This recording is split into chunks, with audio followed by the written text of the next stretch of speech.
KPK juga telah menggeledah rumah Rafael Alun Trisambodo. Dalam penggeledahan, penyidik menemukan sejumlah barang mewah milik Rafael Alun.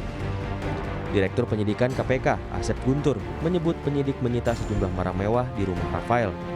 Namun saat ini KPK belum merinci apa saja barang mewah yang disita. Dalam penggeledahan juga ditemukan beberapa barang mewah yang tentunya nanti pada saatnya akan kita hadirkan di sini pada saat konversi rencananya seperti itu. Jadi nanti rekan-rekan bisa melihat sendiri apa sih sebetulnya yang kami temukan. Itu akan disampaikan nanti. Jadi harap bersabar ya, biar nanti kan terlihat sendiri, oh ini barangnya gitu kan. Kalau disebutkan sekarang ya nanti udah disebutkan, udah tahu. Rafael membenarkan adanya penggeledahan. Dari sejumlah barang yang disita KPK, Rafael menyesalkan uang tunai turut diambil karena sedianya untuk pembayaran tunjangan hari raya pegawai.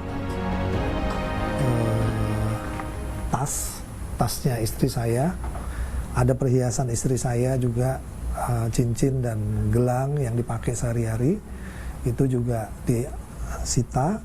Kemudian yang saya sedih itu uang tunai.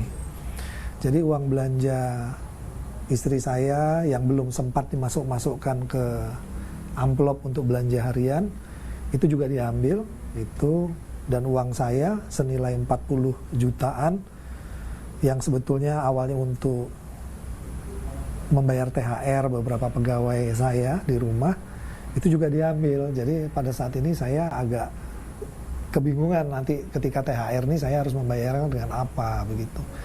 Jadi saat ini saya melihat bahwa yang diambil sebatas itu.